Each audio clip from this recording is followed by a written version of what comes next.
एक पत्र के माध्यम से पूछी कि कितनी गाड़ी किराए पे चल रही है और उस किराए पे जो गाड़ी चल रही है उसमें व्यावसायिक वाहन कितने हैं और निजी वाहन कितने हैं, क्योंकि आप तो स्वीकार कर दिए।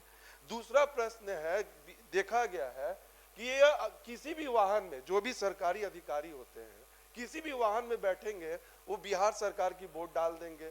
ये बिहार सरकार की बोर्ड वो जिस गाड़ी में बैठेंगे, ग्रामीण कार्य विभाग, पथ विभाग, फलना अभियंता, ये तो यहाँ भी होता क्या कि वो टोल पे विभाग के तरफ से निर्देश जारी किया गया हो, तो इनके जवाब में हमने दिया भी है। ऐसे वाहन जो जिनका नंबर निजी नंबर है महोदय, व्यवसाय के काम में उनको नहीं लगाना है, और अगर लगाए जाएंगे तो जांच के आदेश भी हमने दिया है कि ऐसे कितने वाहन हैं। तो ऐसे वाहनों का हमने जो निबंधन कराया है महोदय, व्यवसायिक वाहन में परिवर्तन करने के लिए 2605 कराया है। नमस्कार, आप न्यूज़ फॉर नेशन देख रहे हैं, मैं हूं आपके साथ वंदना। राजद एमएलसी सौरभ कुमार के खुलासे से परिवहन विभाग में मचा हड़कंप। बता दें कि विधानसभा सत्र के दौरान विधान परिषद में जब राजद एमएलसी ने परिवहन के खिलाफ सवाल उठाया तो मंत्री जी ने गलती को भी स्वीकार लिया। परिवहन विभाग के मंत्री श्रवण कुमार ने कहा कि हाँ, इस तरह की गड़बड़ी होती है, मैं इसकी जांच कराऊंगा। पहले उन तमाम तस्वीरों को देखिए कि किस तरह से बिहार विधान परिषद में सत्र के दौरान जो है सत्ता पक्ष और विपक्ष आमने सामने दिखे, और साथ ही साथ जब मंत्री ने सफाई दी तो क्या कुछ वहां का माहौल था। छोड़े जाते उन तमाम बयानों के साथ। ये एक प्रश्न किया गया मेरे द्वारा कि बिहार राज्य के विभिन्न विभागों में सरकारी वाहन उपलब्ध नहीं होने की स्थिति में किराए पर व्यावसायिक वाहन उपयोग करने का स्पष्ट प्रावधान है। महोदय, इसमें मेरा जो प्रश्न किया गया कि सारे विभाग में गाड़ी जो भी वाहन है प्रचुर मात्रा में नहीं है, तो सरकार का प्रावधान है कि आप किराए पे जो कमर्शियल व्हीकल है उसको आप रेंट पे लेके यूज कर सकते हैं किराए पे। अक्सर ये देखा गया है के द्वारा अस्वीकार कर दिया गया। तो मेरा माननीय मंत्री जी से यही रहेगा कि जितने भी बिहार सरकार के विभाग हैं, आप एक पत्र के माध्यम से, अभी 15 दिन सदन है, आप एक पत्र के माध्यम से पूछिए कि कितनी गाड़ी किराए पे चल रही है और उस किराए पे जो गाड़ी चल रही है उसमें व्यावसायिक वाहन कितने हैं और निजी वाहन कितने हैं, क्योंकि आप तो स्वीकार कर दिए। दूसरा प्रश्न है, देखा गया है कि ये किसी भी वाहन में जो भी सरकारी अधिकारी होते हैं किसी भी वाहन में बैठेंगे वो बिहार सरकार की बोर्ड डाल देंगे।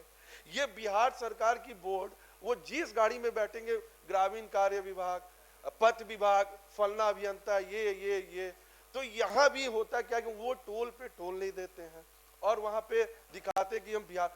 तो क्या अधिकारी को ये सरकार के तरफ से है ऐसा कोई कि आप जिस गाड़ी पे बैठेंगे वो बिहार सरकार की गाड़ी हो जाएगी, कल वो ट्रेन पे बैठेंगे तो बिहार सरकार का बोर्ड लगा देंगे। तो ये भी मेरा है कि अगर कोई भी अधिकारी अपनी वाहन, निजी वाहन पे किसी तरह का कोई बिहार सरकार का बोर्ड नहीं लगा सकता है। ये पहले से भी गृह विभाग से ऐसा पत्र लिखा गया है कि पहले पुलिस लोग अपने जितने पुलिस थे वो अपने गाड़ी पे पुलिस लिख लेते थे, नंबर प्लेट रेड ब्लू कर देते थे। तो ये गृह विभाग का ऐसा पत्र निकला है। वैसे मैं चाहूंगा कि सरकार भी ऐसी पत्र निकाले कि कोई भी अधिकारी अपनी निजी गाड़ी पे बिहार सरकार नहीं लिख सकते। यही मैं सरकार के संज्ञान में लाना चाहता था। ठीक, माननीय सभापति महोदय, माननीय सदस्य की चिंता है बिहार के राजस्व से संबंधित है महोदय। धन्यवाद देना चाहते हैं कि उन्होंने प्रश्न किया है महोदय। मैं निगम के द्वारा परिवहन विभाग के तरफ से निर्देश जारी किया गया महोदय, इनके जवाब में हमने दिया भी है।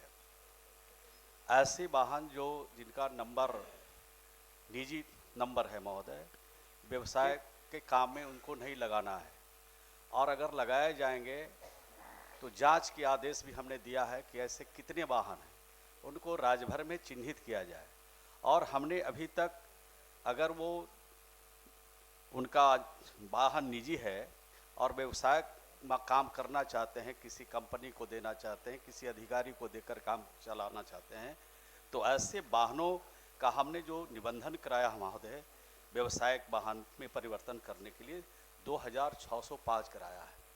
और हमने पूरे राज्य में जांच करा रहे हैं और जांच के बाद माननीय सदस्य को भी बताएंगे, सदन को भी बताएंगे महोदय, किसी भी हालत में अगर प्राइवेट नंबर है और सरकारी काम में लगे हैं तो व्यवसाय का जो काम है महोदय उस हिसाब से उन पर हम फाइन भी करेंगे और उनको पहले तो नोटिस जारी करेंगे कि आप निबंधन निजी से व्यवसाय में करा लें और जो लोग नहीं कराएंगे उनके लिए ये कार्रवाई भी सुनिश्चित करें। अब प्रश्नोत्तर काल समाप्त हुआ। वो लिखा हुआ है, जिन बोर्ड प्रश्नों नहीं को लगा के तैयार भूल है, सकते सदन हैं। के मेज पर रख दिए जाए।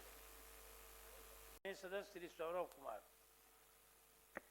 आ गया है ना? जी उत्तर आ गया महोदय। मेरा जो ये प्रश्न गृह विभाग से है, जैसे कि अभी अभी जो भी नवीन पुलिस केंद्र बन रहे हैं उसमें सरकार के तरफ से ये कहा जा रहा है कि जीविका दीदी के द्वारा दीदी की रसोई, अरे रुकिए, तो दीदी की रसोई के द्वारा खाना दिया जाएगा।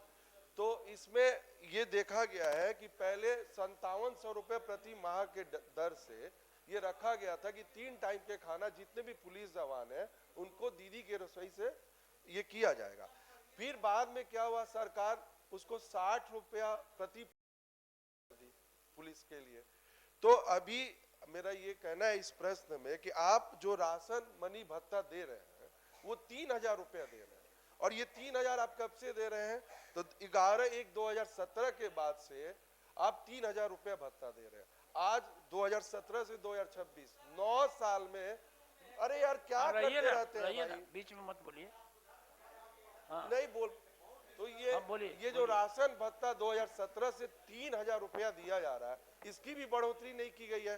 तो अगर आप जो दीदी की रसोई लाए नहीं तो उसको कम कर दीजिए, जो आप 60 रुपए 3 टाइम भी खाएगा तो 180 रुपया लगेगा, तो पूरे महीने में 5400 रुपया लगेगा। नहीं तो उसको आप 3000 रुपया कर दीजिए, नहीं तो राशन भत्ता पुलिस जवान बल जो भी है उनका राशन भत्ता बढ़ा के 5000 कर दीजिए। यही मेरा प्रश्न से पूछा गया है। सभापति महोदय,